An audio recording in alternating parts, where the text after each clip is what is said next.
Unahing balita at impormasyon na dapat ninyong malaman, mga kabulukan, pasisingawin at isisiwalat sa Lapid Fire. Makabuluhan at makatotohanang komentaryo para sa kapakanan ng bayan. Ihahatid sa inyo ni Percy Lapid, Lunes hanggang Biyernes, alas 9 hanggang alas 10 ng umaga. Samahan si Percy Lapid sa Lapid Fire dito sa DZRJ 810, hatid sa inyo ng 8 Tri-Media Broadcasting Network. 8 Tri-Media Pro Incorporated. This is 8 Tri-TV.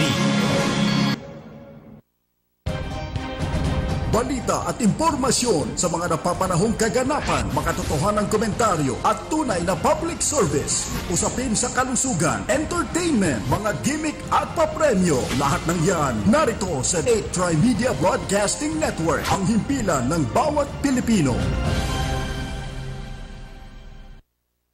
Ang mga pahayag na inyong maririnig sa susunod na programa ay hindi sumasalamin sa himpilan 8 Tri-Media Broadcasting Network maging sa pamunuan nito. Bagkus, ang mga komentaryo at pagpuna ng mga host at panauhin ng programang ito ay galing sa kanilang sariling pananaw, opinyon, paniniwala at kaugalian at hindi idinikta ng 8 Tri-Media Broadcasting Network. Maraming salamat sa inyong patuloy na pagtangkilik. This program is brought to you by 8 Tri-Media Pro Incorporated. Magandang umaga. Congratulations. Tagahanga mo kami. Hindi mo lang nakuha. Matagal na kami nakikinig sa'yo. Kasi magandang programa mo. Bukod sa mayroong tinatalakay na tama sa bayan, mayroong humor. At saka bilib ako sa'yo. Kasi minsan parang nagagalit yung babae sa'yo, pero hindi mo pinatulang, cool ka lang. Ang ganda ka, tinan mo ka ako yung si Percy ka, magaling talaga ako. Pero talagang kaka ko, maganda ka makiharap sa tao. Congratulations, babati lang ako sa'yo at more power. Keep it up. Balita, impormasyon at mga isyong may kinalaman sa bayan, lahat isisiwalat ng walang takot, lilinawin, hihimay-himayin, matapang, ngunit malalim at makatotohanang komentaryo sa Lapid Fire. Lapid Fire, kasama si Percy Lapid.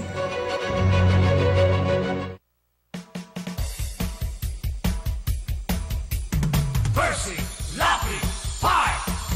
Percy Lapid Fire! Tapang mo'y kakaiba, walang takot sa pagbira. Oh yeah, oh yeah. Kapag mayroong anomalya, ibubulgar na talaga. Oh yeah, oh yeah. Mga kurap sa gobyerno, ng walang preno, maging ikaw man ay politiko. Artista man o kahit sino, pasasabugin ang baho mo. Sa Lapid Fire, walang sinisilo. Percy Lapid Fire! Makapal man ang iyong mukha, sa Lapid Fire, ituubra. Oh yeah. Kahit pader, ginigiba, basta't mali, binabangga. Oh yeah. Oh yeah. Mga kurap sa gobyerno, ibibisto ng walang preno, maging ikaw man ay politiko.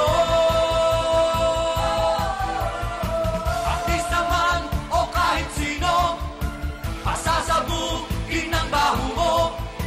Sa Lapid Fire, walang sinisino. Percy Lapid Fire! Percy Lapid Fire! Percy Lapid Fire! Percy Lapid Fire! Percy Lapid Fire! Percy!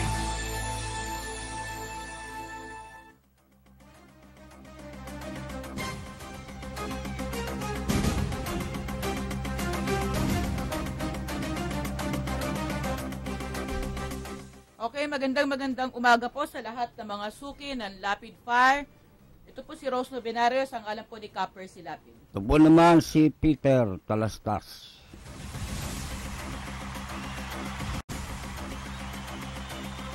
Hanggang alas 10 po tayo magsasama-sama ngayong umaga at hindi po natin makakapiling si Copper si Lapid dahil mayroon siyang mahalagang inaasikaso. So kami muna ni Peter ang pagtsatsagaan nyo, no?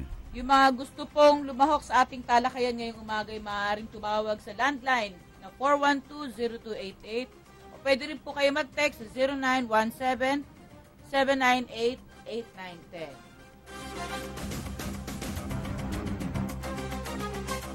Live po tayo napapanood sa Cable Link TV Channel 7. Ito po ang 8Try TV, ang radyo sa telebisyon.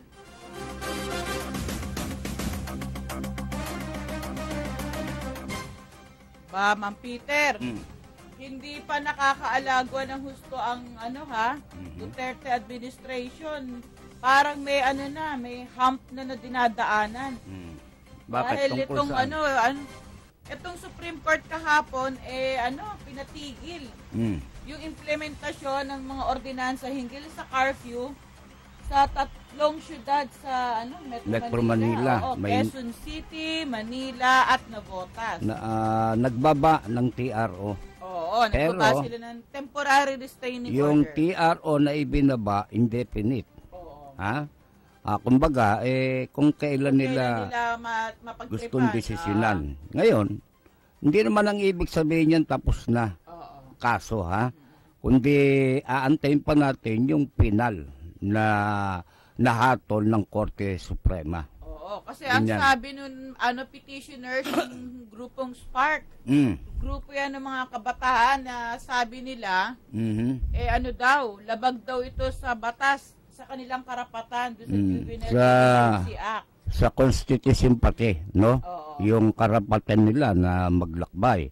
Ngayon, alam mo yan, yung ganyang klase ng issue, common sense lang yan eh. Hindi naman ang ibig sabihin na may curfew, basta mo dadamputin ang kahit na sino. Pero, wala man yan, kumbaga, nagkaroon man ng TRO, pagka yung mga kabataan, gumagala sa kalye, nagwawala, pwede mong yan. Kahit barangay, pwedeng damputin yan. Ang point kasi ng mga kabataan, hindi daw dapat inaaresto. So parang ang gusto nilang mangyari, ako sa pagkaintindi ko, pag naabutan ka ng curfew, papabayaan ka lang nakauwi. Pauwiin kasi ka ang lang. nangyayari yata, allegedly, dito sa Maynila, lalo na, inaaresto daw yung mga yung iba kasi OA mag-implement yan naman sentido común lang. Kung estudyante, halimbawa, talaga namang traffic ngayon, ang nahuli, talaga namang pauwi na, inabot lang ng talagang 10 oras ng gabi. Yung mga ganun judgment call yun ng sino mang officer o sino mang magtatanong o mag-uusisa sa mga minor de edad. Ngayon, yung mga pakalat-kalat sa kalye, iba yun, di ba? Yung mga rugby boy, yung mga minor de edad na naglalasing na, ibang kaso yun. Ito naman mga nagpetisyon, hindi naman yung mga yun yung mga nagpetisyon na yan, mga estudyante, ang karamihan yan. Ang tawag pala doon sa grupo nila ay Samahan ng Progresibong Kabataan o SPARK. Yung binabanggit nilang batas na binayolate doon ng mga ordinansa ng Manila, Quezon City at Navotas itong Juvenile Justice and Welfare Act o Republic Act 9344. Alam mo kasi yung Juvenile Act na yan na sinasabi, meron pa nga dyan na provision na yung mga minor de edad hindi mo pwedeng ikulong kahit na yan nakagawa ng ng paglabag sa batas, di ba? Meron ganyan, no? Tama yun, may punto may contradiction dun sa ganung klase naman. At saka yung ordinansang yan, matagal na yan matagal na yan. Sabi nga nung isa, panahon pa niya ni Atiense, sabi ni Erap bigyan ng turo. Ngayon, bakit ngayon nyo lang pinatupad? At ngayong pinatupad sa panahon ni Duterte, kinwestiyon ngayon yan ng marami. Yan. Kasi ang katwiran naman nitong PNP na nagpapatupad ng Oplan Rodi. Diba kung matatandaan mo, bago umupo si President Duterte, nagkaroon ng kampanya yung PNP diba? Yung para tawag dito, yung rid the streets of drunkards and youth. Yun. Ay, malinaw yung drunkards and youths. At Di saka, ibig sabihin, yung mga pasaway lang. hindi ang ibig sabihin sisitahin mo yung mga kabataan, parurusakan mo. Kundi ang intensyon ng ordinansa, para nga sila maligtas sa kalokohan doon sa mga pwedeng sila mabiktima ng kung sino-sino dahil nasa kalye sila Yun, hindi ang intensyon parusahan. Iba naman yung kaso, sinasabi nga natin, yung mga nagsosolvent, yung mga sa kalye natutulog, pagkatapos gagawa ng kalokohan, mga bata yan. Ito kasi sa Maynila, ang argumento ng grupong Spark, kaya nila pinatitigil yung implementasyon ng curfew ordinance, dahil ang ano pala rito, may mga parusa. Mula sa admonition, reprimand, hanggang sa pagkakakulong ng 1 hanggang 10 araw. Yun, mali yun. O 2,000 multa. Mali yung batas na yun. Kaya sabi nila, contradiction nga naman ito doon sa Juvenile Justice and Welfare Act dahil dito wala nakasaad na dapat parusahan. Mali yun. Sa curfew. Unang-una, minor de edad yan Pagkatapos, hindi dapat talagang parusahan, kundi ililigtas mo nga sa masama yan pag pinarusahan mo yan, lalong mapapasama yan. Diba? Dapat kinoconsider din naman ng Korte Suprema yung kasalukuyang sitwasyon, diba? Lalo na mataas yung kriminalidad, diba? Hindi yung puro, ako tingin ko lang to hindi yung puro yung masyadong yung by the letter? Hindi diba? kasi ang Korte Suprema, siyempre, by technicality inaano niyan Hindi pwedeng hindi sila magbaba ng TRO. O kaya sabihin nila dito sa mga local government units, dahil yung kanilang mga ordinansa amyendahan. Yun, wala pa ron. Wala pa ron sa puntong yun. Hindi pa bababa. Kumbaga, meritorious naman yung yung petisyon ng mga kabataan. Kasi maraming punto na dapat pag-usapan niya, lalo na hinuli yung minor de edad. Pagkatapos may provision, ang parurusahan yung magulang. Ayun, paano ngayon yun? Yung ba nasa batas? Nasa konstitusyon ba yun? Hindi ba lumalagay wala namang ordinansa pang gano'n. Wala namang hindi, merong gano'n na kala pa lang yun, sabi pa lang yun. Pero meron na mga magulang na pinatawag Papatawag Kasi yun naman talaga ang ang purpose ng curfew. Di ba nung araw, pag nahuli yung anak mo na nag-violate sa curfew, papatawag yung magulang para sunduin mo yung anak mo, iuwi mo. Hindi naman para parusahan yung magulang. Pero meron mga syudad pinatupad yun na yung mga magulang kinulong wala pa naman. Sabi nga natin, yun dapat liwanagin din. Kasi yung ordinansang yan, hindi lang din sa 3 syudad yan. Sa buong Pilipinas, maraming mga syudad, bayan, yan ang ordinansa na humahanto nga pati magulang parurusahan, bibigyan ng community service. Ayan Kaya yan, lahat ng yan, lilinawin yan ng Korte Suprema. Actually, kaya nila na-single out yung 3 syudad na to, dahil yung parusa nga na imprisonment o kaya multa. Yun ang kine-question dito. Kasi yung ibang ordinansa naman sa iba't ibang syudad o bayan sa buong bansa, kahit na may curfew ordinance, walang penalty. Diba? Katulad yung normal lang, nahuli kang violator ka ng curfew ordinance, o papasundo ka sa nanay mo, sa tatay mo, magulang mo, kapatid mo. At saka kung i-hold ka Kaya man, hindi umalmay mga kabataan. kung i-hold ka man, di ibig sabihin ina-arresto ka. Kaya nga lang, itong mga ibang siguro, ibang mga corrupt na pulis o barangay tanod, baka naman ginagamit ito para mangikil. Diba? Hindi malayo mangyari yun. Yun ang masama ron. Ginagawang hanap buhay. Alam mo, kahapon maraming bumabang desisyon ng Korte Suprema. Diba? Isa nga yan. Ito maingay, ano? Mm. Top story to kagabi, eh. Mm. Ay, naku po. Kasi nga ano yan sabi nga natin medyo masalimuot na issue yan ang pinag-uusapan dito yung karapatan ng mga kabataan. Hindi yung karapatan ng yung mga nagbubulakbol o karapatan ng mga nagrarugby na nasa kalye hating gabi na. Iba yun. Tsaka teka nga pala, bakit yung curfew nga naman, ako tingin ko rin, may katwiran din yung mga kabataan Bakit kaming mga estudyante ang para napagtutuunan lang ng atensyon sa ganyang ordinansa? Ang daming rugby boys nga, di ba? Mga homeless na sa kalye.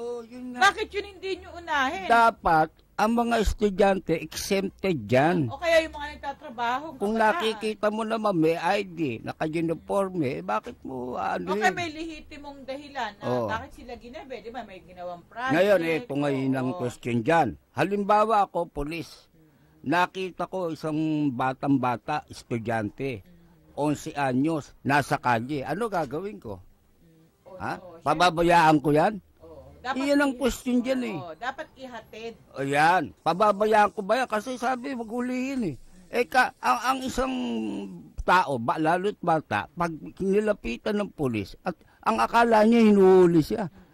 Lalo na kasi yung imahe ng Philippine National Police, manchado ng korupsyon. Oo nga pero ano ang gagawin ng pulis? Bababayaan yan? Ano ang gagawin ng barangay? Ang tawag nga, ang gustong mangyari siguro ng ibang mga well-meaning organizations, maliban dito siguro sa Spark, itenga, dalhin sa barangay, office, barangay hall, tawagan yung magulang at ipasundo yung anak niya, di ba? Yung ba gusto ng mga nagpetisyon? Parang ang gusto nila, pabayaan sila.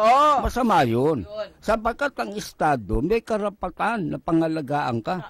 Obligasyon, actually. Obligasyon ng Estado yun. Oo. Dahil hindi ka naman pwede, yung tawag dito, yung kalayaan ba? Absolute? Yan nga ang tanong dyan Halimbawa, mga bata, nakita mo, naka-uniforme, lumalakad sa kalye, madilim, di pabayaan mo, sabi ng Court Supreme.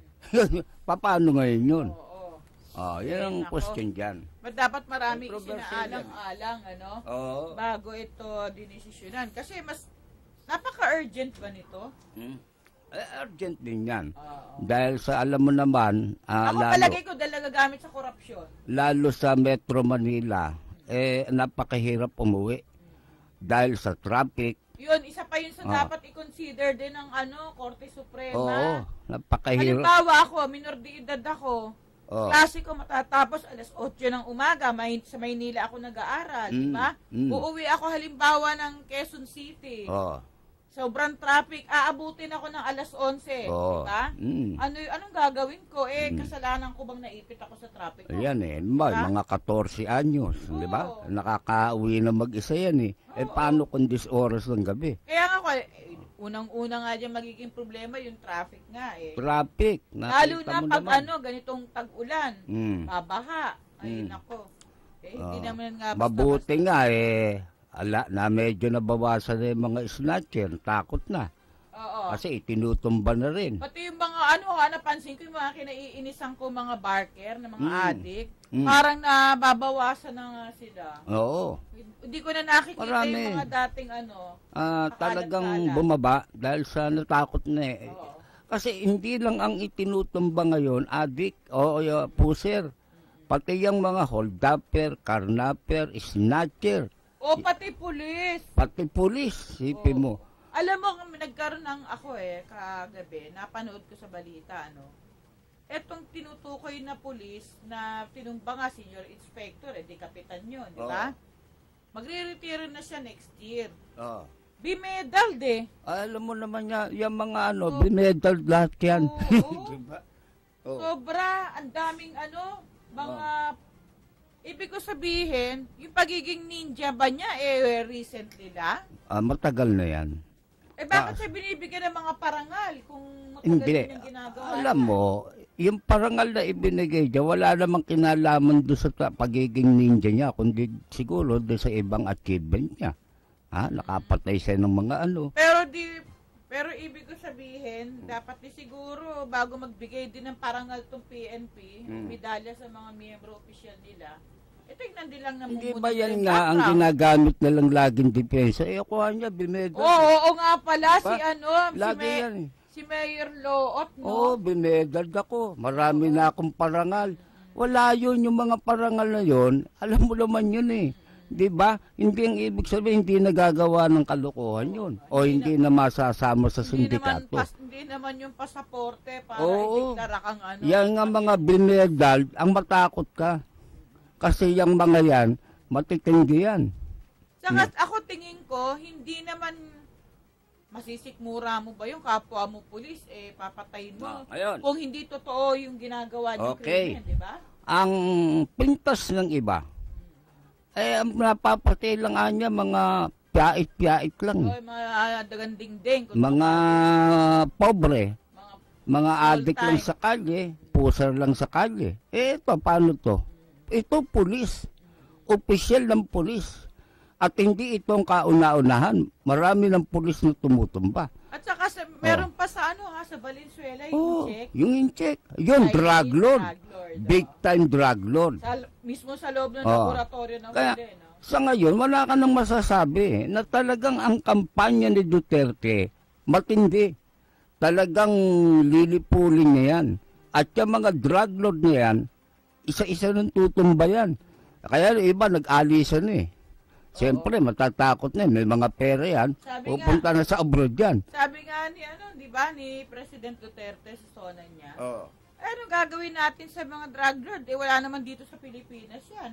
Nasa abroad lagi yan. Nasa abroad na yan eh. Kasi ako man ng drug lord, matatakot na ako. Ba't ako magbabaka sakali? Itong iba, sabi nga natin, hindi pwedeng hindi mo aksyonan yan, yung mga kahit na sabi mo, small time na puser. Yan nga nagkakalat eh.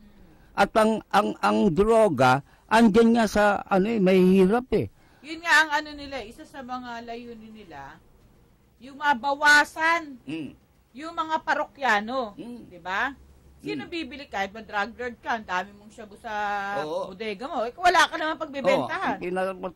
Wala na yung mga puser, wala na yung mga adik, di wala ka na. Wala na. Kasi, alam nyo, hindi pwedeng drug lord lang ang anuhin mo dyan.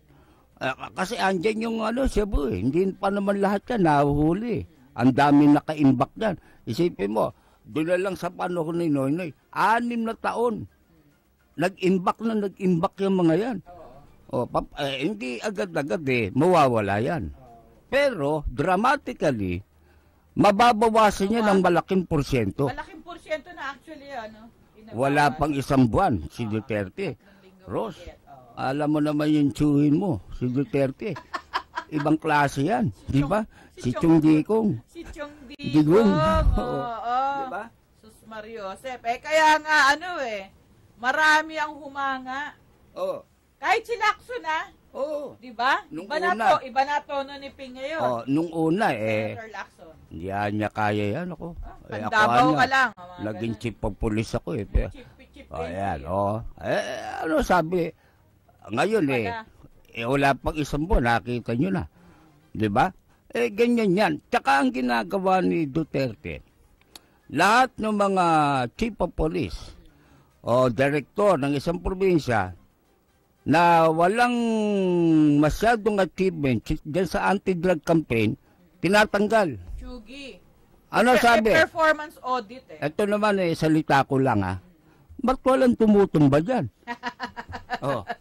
Kailangan 2 isang araw. Wala. May kota?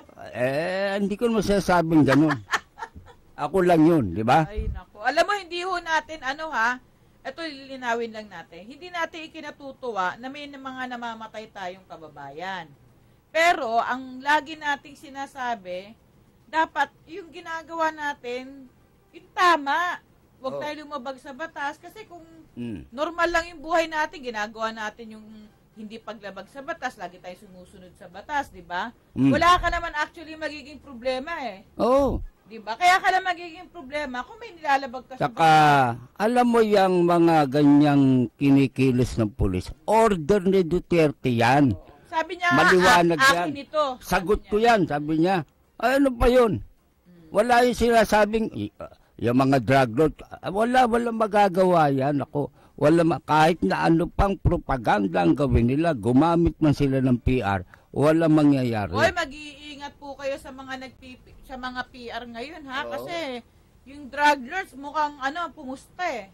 Pumusta ng malaki para sa propaganda nito mga politikong Oo. niluklok nila sa kapangyarihan, Dapat di ba? nga, gawin nila yan para lalong mag-init sa kanila si Duterte. Tama. Lahat yan, the box stop here. Parang ganun. Sagot ko yan, sabi ni Duterte. Oh. So, eto, meron na tayong Okay, basahin mo na. konting mga text. Kasi mayarami yan. Wala po sa 3171 ang last 4 numbers.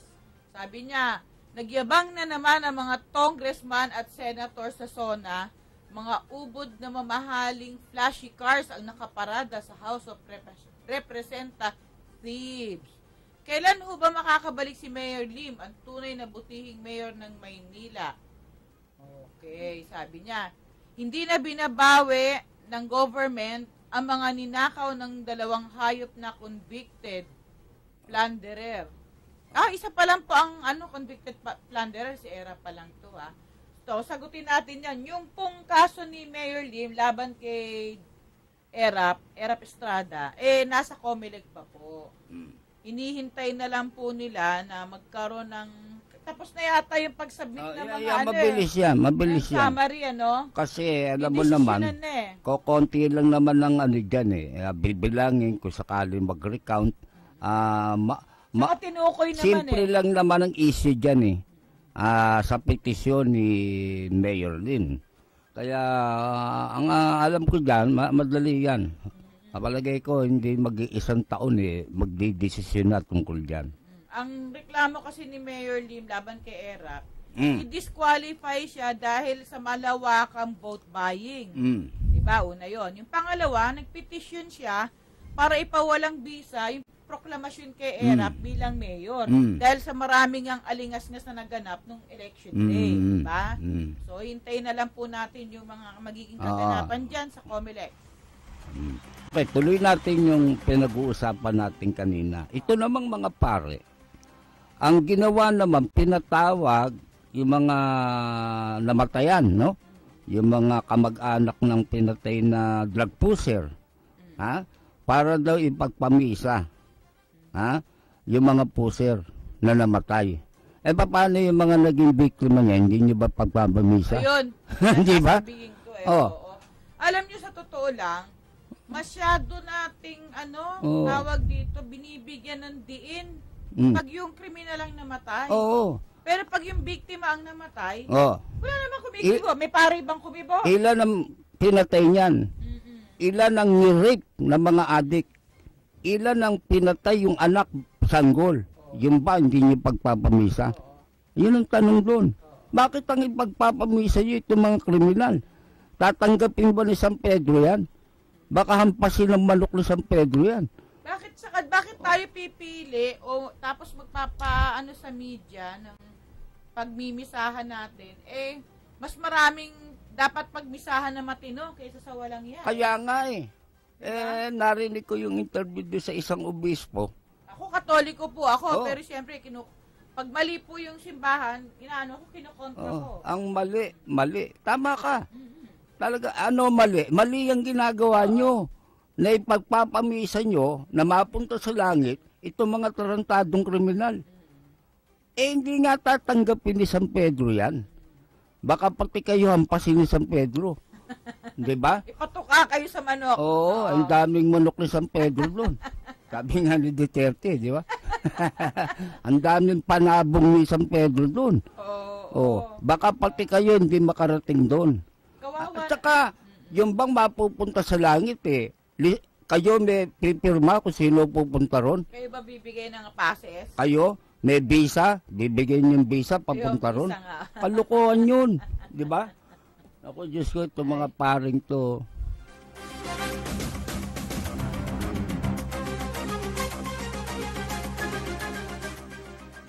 Oo nga. At ang totoo niyan, kayo dapat sisihin Dahil bigo kayo na maturuan yung mga miyembro nyo. Tama. Kayo dapat dalhin sa impyerno eh. Ay, wag naman. Di ba? Dahil wala eh. Hindi nyo naturuan yung mga yan eh. Kumbaga kayo nandun lang sa kumbento. Yung mga miyembro nyo, adik, mga miyembro nyo, drug lord, puser. Ano ibig sabihin? Failure kayo. Hindi nyo naturuan ng tamang turo tungkol sa salita ng Diyos. At yung bilang moral, tawag dito? Moral guards, di ba? Morality guards. Kaya nga, sabi Guardian natin sila dapat sa moralidad. Moralidad yung ituturo natin. Kasi kung yung mga yan natatakot sa Diyos, hindi gagawa ng ganyan yan. Hindi nyo naturuan eh. Wala, hindi kayo iniintindi. Pagkatapos, nung patay na, gusto nyo mapunta pa sa langit. Ano gagawin nyo? Baka doon naman mag-addict yan. Mahawa yung mga taga-langit. Di ba? O baka doon magbenta.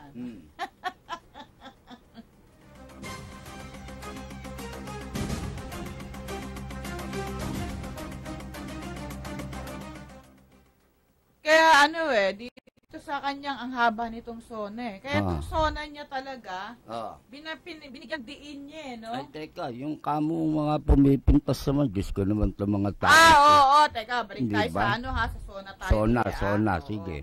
Ano ba yung sabi mo, pinipintasan pa si Andanar? Bakit daw? Kasi ganito yun, nung weekend, parang sa isang interview, sinabi ni, kasi tinanong siya nung press ko ng paglagdado sa FOI, EO and FOI, di ba? Executive Order sa Freedom of Information.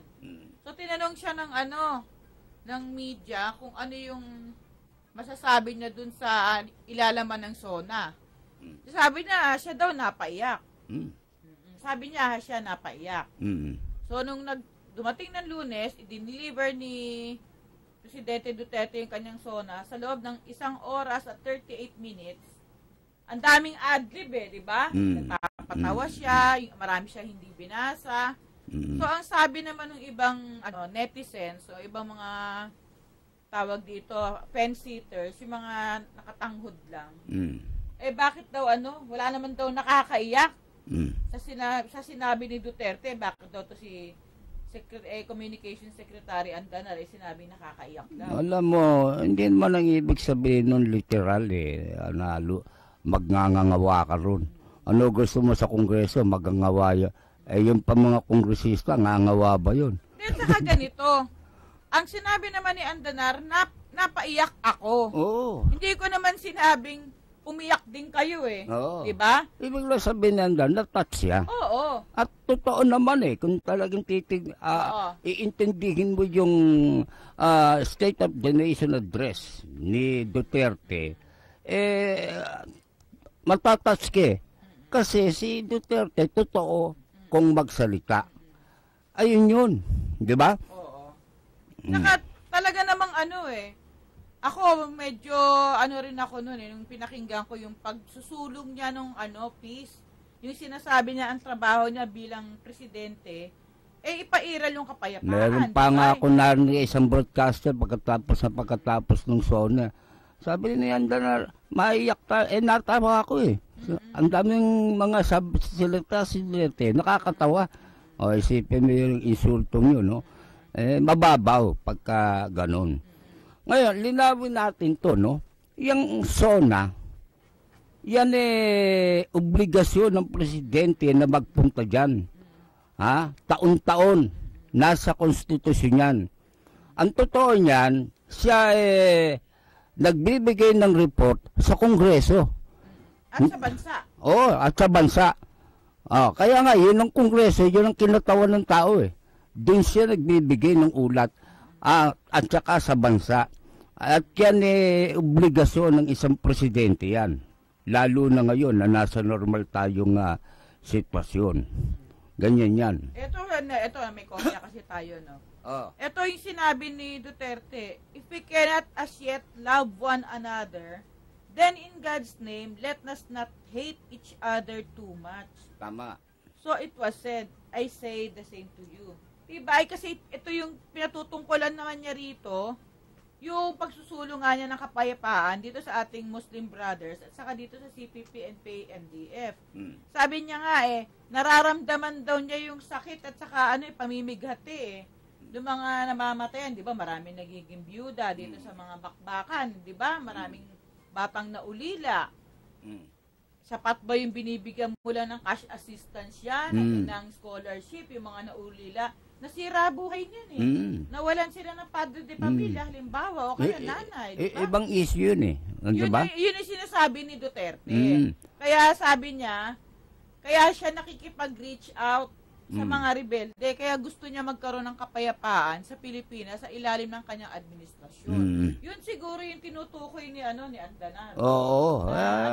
Tsaka yun? Kasi sa dami na naging presidente, narinig mo ba sa kahit kaninong presidente yung mga ganun? Ayun. Ito ang the best zona. Lahatin mo na naging presidente. Unang-una, kasi yan ang the best. Ang credibility ni Duterte napakalaki. At pinaka-importante, totoong magsalita si Duterte. Di ba? Na pag sinabi niyang makamahirap siya, makamahirap talaga siya. Hindi yung mga sonang mga nakarana, puro motherhood statement. Bibigyan ka ng mga kung ano-anong statistika. May mga props. Oo. Diba? Kung ano-anong, ito hindi. Straight to the point. At talagang factual, very, very realistic.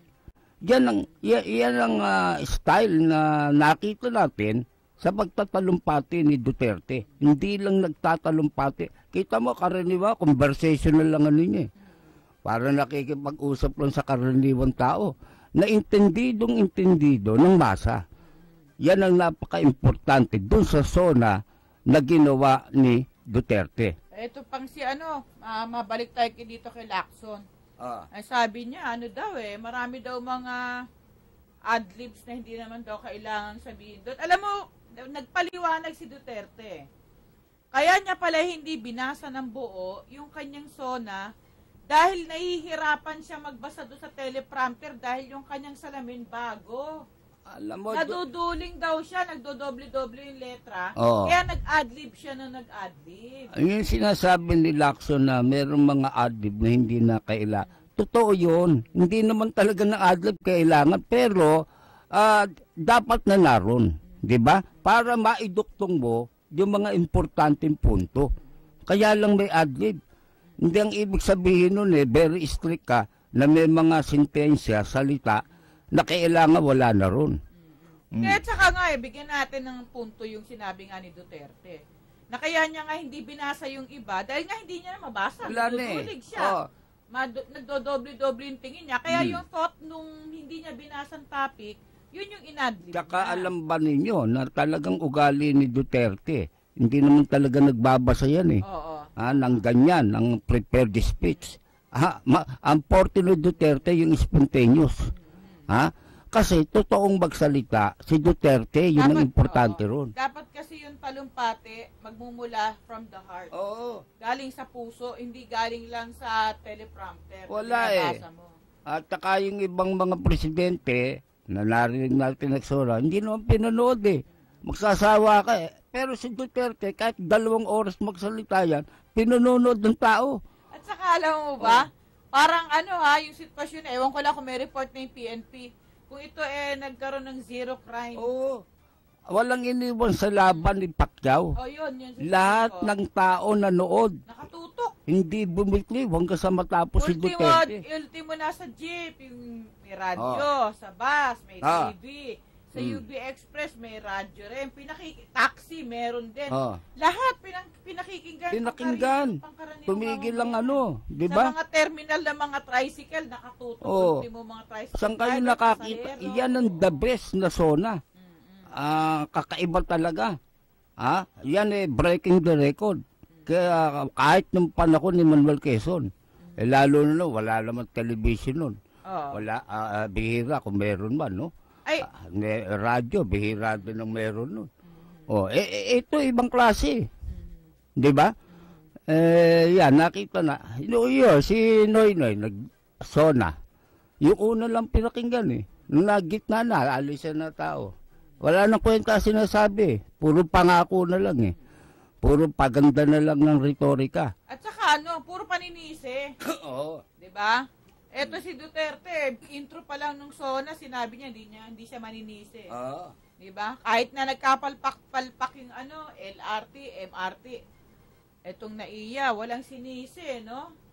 Inako nila yung responsibilidad dahil yung sitwasyon nangyari ngayon sa panahon nila. 'Di ba? Ano pa magagawa kung sisihin mo yung nakaraan, maibabalik mo pa ba 'yun? Wala na. Oo. Bagbasa muna tayo ng text ulit, ah. Okay. Mula po sa 9808 ang last 4 numbers. Sabi niya, alam nyo, Rose at Peter, yung mga gunggong na kabataan, kulang sa palukpok. Menor ka, palamunin ka ng magulang mo. Anong gagawin mo sakali ng 10 oras ng gabi? Ang dapat ay nasa bahay at tulog ka na, sabi ni Gustavo ng Tondo. Diba? May katwiran si Mang Gustavo, ano? Mayon. Kung wala kang ng trabaho, anong ginagawa mo sa Saka alam mo, baka ang gawin ng mga kabataan, gawin yan, sangkalan, para umuwi na ng dating gabi. Di ba? Yan ang masama dyan. Paano mo ngayon?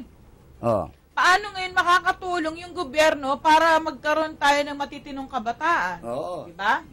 Ano magiging papel ng gobyerno? Lahat na lang sa magulang? Di ba? Okay. Meron pa tayo ulit. Mula kay 9239 ang last 4 numbers. Dapat imbestigahan na itong si Kalbong Abad. Paano siya nagkaroon ng airline? Negosyo ito ng mga bilyonaryo. Di ito pwedeng hayaan na lang magbilang ng pera. Sabi niya, ay may airline daw si Abad. May Abad Airline ba? Parang scoop yan, ah. Isa pa, sabi pa niya uli. Pwedeng isama sa librong Believe It or Not itong si Dilima. Mantakin mo na DOJ secretary siya tapos nakikipag-party sa mga drug lords sa loob ng Bilibid at pasayaw-sayaw na parang GRO. Todo birit at gumawa pa ng video, nakakakilabot siya. Sabi niya. Yan ang mabigat kay Dilima eh. At ngayon, siya maingay, no? Sa pagkondina dito sa sinasabing extrajudicial killing daw.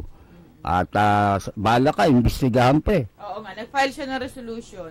Alam mo, ginawa ni Dilima, ha, ito, lilinawin natin, ha. Noong nag-file po si Senator Dilima ng resolution para imbestigahan niyang alleged na extrajudicial killings, isang 2 o 3 araw matapos ibulgar ni President Duterte kung sino yung narco generals. At ang shabu ay niluluto sa Bilibid sa pangunguna nito ni Peter Colangco at saka ni Herbert Colangco, di ba? Yung mga yan. Yung shabu sa Bilibid. Namayagpag yan. Namayagpag sa panahon ni Dilima. Ngayon, siyempre, alam niyang sa kanya ang tumbok ng investigasyon. Siyempre, pag inimbestigahan niya yung sinabi ng presidente, inunahan niya. Nag-file siya ng resolution para imbestigahan daw yung extrajudicial killing. Ginagamit na kumot yung mga patay. Ayan, pagka inimbestigahan yung extrajudicial killing, hindi pwedeng hindi mabanggit yung mga drug lord. At pag nabanggit yan, yari na sa dyan. Diba? Mababanggit na yung mga sa laboratory sa alam mo, kung ako Bilibid. kung ako senador, di ongoing yung Senate probe. Di syempre, uugatin mo naman kung saan nanggaling yung pagpatay, di ba? Pwede bang ipatawag yung Colangco at yung Peter doon sa Senado? Alam mo yan siya maiipit Kaya yan. nga. Kung yan ipipilit Parang niya. dapat pinag-isipan niya rin mabuti yan di ba? Merong iharap yung merong humarap na drug lord o drug pusher o saan ka kumukuha? Kay Colangco po. Patawag ang Colangco. Saan ka kumukuha? Sino nagbigay sa'yo ng protection para magluto o magbenta ng shabu? Maungkat yan. Ang bilis pa naman kumanta ng Colangco, ha? Oo. Nakita mo na nakaharap si General Bato? Oo. Sus Mariosep. May rosaryo pa eh. Nung makita ni Bato, tama yan, maglasal ka na. Sabi, mamamatay ka na. Kulang na sabihin niya, no? Hindi, diba? Ito lang sabi niya?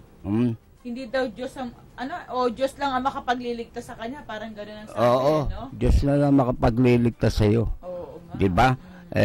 Siyempre, yung paper ko, nanginginig na rin yun. Ay, sabi ng mga photographer na nag-cover doon, talaga nanginginig daw yung katawan. Oo, alam nila kung ano mangyayari sa kanila. Hindi sila bibiruin ni Duterte. At saka eto pa ay mamaya na natin talakayin sa sa pangalawang yugto ng ating programa. So, tayo'y magpasalamat muna sa mga tumulong sa 8Try TV Bloodletting Projects, no? Maraming salamat sa lahat ng dumalo at tumulong at nakiisa sa ginanap na 8Try TV Bloodletting Project sa Catwalk sa Quezon City kamakailan, ano? Ito po yung mga nagtulong-tulong para maging matagumpay yung event. Dugong Alay, Dugtong Buhay, Quezon City Government, Providence Hospital, Lang Center of the Philippines, Sterilium Sanitizer, Regional Emergency Assistance Communications Team, NCR North, Medic Aid Distributors Incorporated, Liquid Gold, Orosoap, Rotary Club of Malate Prime, Philippine Amusement and Gaming Corporation, Gosner Foods Chocolate Milk, Mighty Corporation, Regent, Philippine Marines, Philippine Army, Philippine Navy, Philippine Air Force, Bureau of Fire Protection, Bureau of Jail Management and Penology, Pateros Mayor Miguel Ponce, Racer at Protect. Maraming salamat po. Pinaaabot po ng 8Try TV.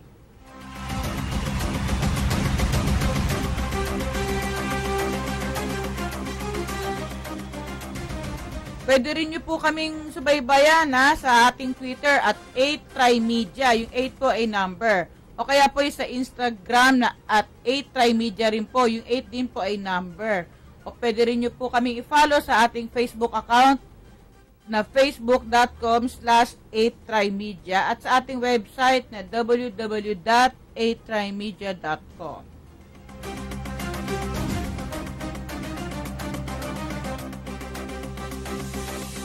So yung pag-iyak kusang desisyon ni Andanar yun, hindi niya idinikta sa iba. Ano yun? Sarili niyang yun karanasan Saka sarili niyang damdamin yun Bakit? Porket ba public official yung tao, ididikta mo kung ano yung gusto niyang maramdaman? At saka may karapatan siyang sabihin yung nararamdaman niya. Sabi niya nga, di ba, nang mabasa ko. Hindi naman niya sinabing pag binasa niyo rin, umiyak din kayo. Hindi. Walang ganun. Wala. Yung iba, makabatikos lang Kahit lang kakwenta-kwenta. Alam mo, minsan hindi ko maintindihan yung iba. Ala pa namang ginagawang kapalpakan o kabuktutan to mga opisyal ni Duterte. Pero binabatikos na no? Oo, masyadong negatibo Bakit kaya sila ganun? Paano? Nasanay sa nakaraan. Oo. Nasanay kayo doon sa mga yung mga dating yung idolo Hindi ganun si Duterte. Oo. Diyan, nakita mo, ito isang bagay na hindi napapansin ng marami. Itong mga kalokohang pinagbubulgar ng Trillanes. Diyan mo nakita, hindi totoo Bilyon-bilyon daw pera sa bangko. Isipin mo, di ba? Alam mo, sa totoo lang, nakuryente siya. Kuryente. Sinubuan Sapagkat si Duterte, hindi ganun ang personalidad. Ayaw ng corruption niya. Simple buhay niyan. Sinubuan, Oo. Sinubuan si Trillanes. Nagkapera ng malaki. Sinubuan. Si Rojas sa may pakanan yan. Totoo yan. Kala nila makukuha sa ganun bababa ang rating, magagalit ang tao, kamukha nung nangyari kay Binay. Di ba? Hindi. Diyan mo nakita hindi totoo lahat yung mga aartihan itong si Trillanes At saka ni Rojas lalo di ba? Yan ang, ngayon ba pinag-uusapan pa, paano hindi totoo? Politika lang. Talagang black propaganda. Saka ang kamaganda rito sa ugali ni Duterte, hindi na siya wala na siyang kulay politika Wala na. Ano nga bang iintindihin mo pa nasa pinakamataas ka ng posisyon ng gobyerno, di ba? Dapat yan yung pagsiservisyo nilang intindihin mo dahil isang termino ka lang Tama, nakita diba? mo nga nung madaanin niya si Dilima. Kunyari, nilampasan niya, tapos binalikan. Doon kinilig siya, Tapos bigla umismed, gumano, Alam mo, paulit-ulit na pinakita sa TV yung pag Sabi nga raw ni De Lima, ano yan talaga talagang pilyo Oo. Yung makikita si Duterte, hindi na may personal. Totoo, dapat magalit siya dyan kung ano-ano sinasabi. Pero hindi siya di ba? Dapat siguro pag politiko ka, totoo lang, dapat mahaba ang pasensya mo. Hindi ko presidente na siya. Si Noynoy, kahit presidente, nakita pag galit Si Duterte hindi gano'n. Yan ay statement. Diba? Kahit parang si Ramos din. Si Ramos muhi kay Erap Pero kahit katabi niya, hindi niya lang pinapansin. Pero hindi niya binabastos. Gano'n. Si Noynoy, babastusin gano'n. Iba ugali, aristocratic yun At alam mo, mamayang alas 3 ng hapon, magkakaroon ng National Security Council meeting sa Palasyo. So, invited lahat dyan ng mga former presidents dahil kabilang sila dyan sa Security Council. Si Erap. So, ang invited ay si dating Pangulong FBR, GMA, si Noynoy, si Erap. Nag-confirm pa lang sa pagkakarinig ko kahapon, si Erap. Saka si FBR siguradong pupunta Huwag lang, baka mama isa-suggest niya, lusubin na yan. Wala naman. Parang ginawa niya sa mga Mindanao. Kasi collegial body yan Hindi maraming miyembro yan, 35 others pa. Baka naman isa-suggest niya, huwag ka lang umatin, pagka ganun din lang. Di ba? Iba yan, high level ang usapan dyan. Lalo na yan ang inaasahan tatalakayin nila dyan yung issue sa West Philippine Sea at yung roadmap to peace ng Administrasyon Duterte. Yung kanilang peace process para sa MILF, MNLF, saka sa CPP, NPA, NDF.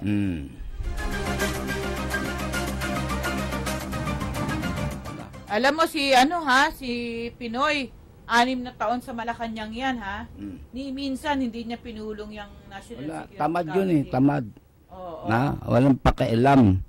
Yun ang napakahirap na nagkaroon tayo ng ganung presidente. Kasi kung pinulong niya yan, malagay ko hindi nangyari yung Zamboanga Siege, 2013, hindi nangyari yung Mamasapa, diba? Alam niya yung lawak ng problema at dapat hinihingi niya yung inputs ng iba't ibang elders. At yung tungkol sa illegal drugs, lumala yan nung panahon niya.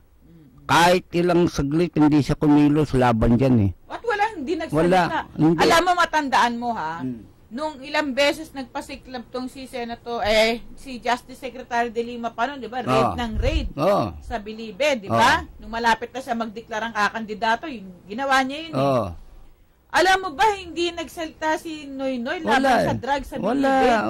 Isang beses lang siya nag-react, natatandaan ko, dun sa mga armas na nasamsam. Yun lang. Hindi kaya... drugs, wala siyang pake. Kumbaga, inutil nagkaroon tayo ng 6 na taon na presidente. Sa loob ng 6 na taon na walang ginawa, isipin mo. Kaya napakalala ng naging resulta ng... droga dito sa atin ba? Ngayong kumikilo si Duterte, iba pumipintas pa. Ang hindi nyo alam, kaya nga ibinuto si Duterte para labanan yung kriminalidad. Gusto ng tao yan. Kayo lang ang hindi may gusto dyan. Kasi nasawa tayong negosyo nila.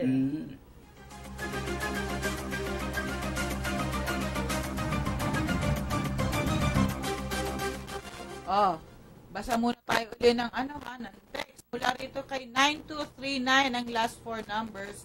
Yung QCPD ay napaka-corrupt kahit noon pa. Dapat talaga ibaliktad ni Duterte ang mga bituka ng mga pulis dyan. Pati na dyan sa ubod ng corrupt na Quezon City Hall. Sabi niya parang may pinaghuhugutan to malalim. Totoo yan. Pakatindi dyan. Una-una, laki ng area niyan siyempre, sa laki ng area... Pinakamalaking syudad sa Metro Manila, Quezon City. Ang dami rin corruption dyan, siyempre. Ang krimen dyan, matindi din. Sa laki ng area, sa dami ng tao dyan. Bila mo yung bilo mo, di ba, tawag dito ni General Bato? sinibak niya yung buong anti-illegal drugs unit dyan. Ano? Oo, Diba? kasi yun ang mga poser. Oo. Yun ang mga ninja. Yan ang totoo dyan. Yan naman, kahit sabihin natin, common knowledge yan eh. Oh, hindi naman lihim yan. Yan ba, magagalit pa sila. Diyos ko naman. Kung sila naman magagalit, sila na may diferensya niya.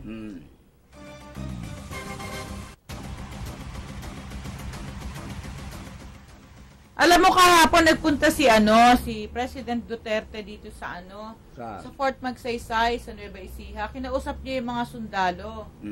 Ngayon, ang sabi niya, simula next month, makakatanggap na sila ng increase, pay hike.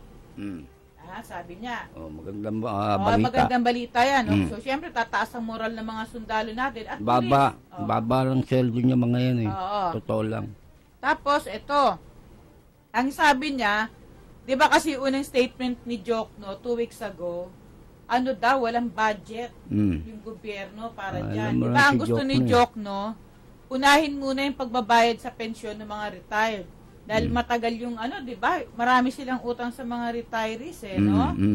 So ang sabi raw niya kay Jokno, hanapan mo ng paraan, maghanap ka ng pera, maghanap tayo ng idadagdag sa budget para matupad yung pangako ko, mapapahiya ako. Sabi niya, kahapon. Kaya ka nga nandyan eh. Ikaw ang taga-budget. Di ba? Diyos ko kung hindi ka marunong, di lumayas ka dyan. Di ba? Yun lang, di mo kayang gawa ng paraan. Kaya nga, budget management. Napaka-importante posisyon yan. Mamaya natin ituloy yan, ha? Magbabalik po ang Lapid Fire makalipas ang ilang minuto. Sabay na po tayo mapapakinggan maya-maya sa DZRJ 8:10 AM. Mga pangunahing balita at impormasyon na dapat ninyong malaman, mga kabulukan, pasisingawin at isisiwalat sa Lapid Fire. Makabuluhan at makatotohanang komentaryo para sa kapakanan ng bayan. Ihahatid sa inyo ni Percy Lapid, Lunes hanggang Biyernes, alas 9 hanggang alas 10 ng umaga. Samahan si Percy Lapid sa Lapid Fire dito sa DZRJ 810, hatid sa inyo ng 8 Tri-Media Broadcasting Network.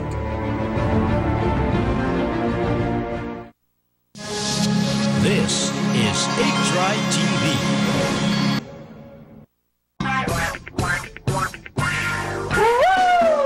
Samot-saring usapin at issue sa araw-araw nating pangkabuhayan ang ihahatid sa inyo sa programang Shalala with Friends. Kasama ang nag-iisang Shalala, Lunes hanggang Biyernes, alas 10 ng umaga. Hatid sa inyo ng 8 Tri-Media Broadcasting Network, ang himpilan ng bawat Pilipino.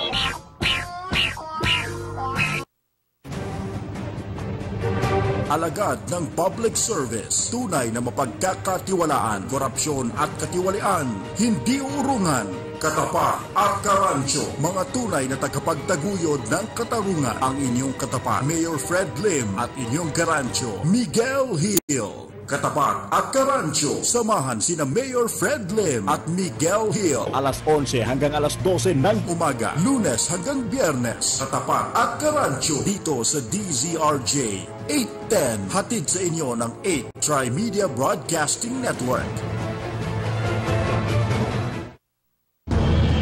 Mga rumaragasang detalye ng mga balita mula sa loob at labas ng bansa ang ihahatid sa inyo ni Melchor Balawas sa Balita sa Tanghali, Lunes hanggang Biyernes tuwing alas 12 ng tanghali dito sa DZRJ 810. Handog sa inyo ng 8 Tri-Media Broadcasting Network, ang himpilan ng bawat Pilipino.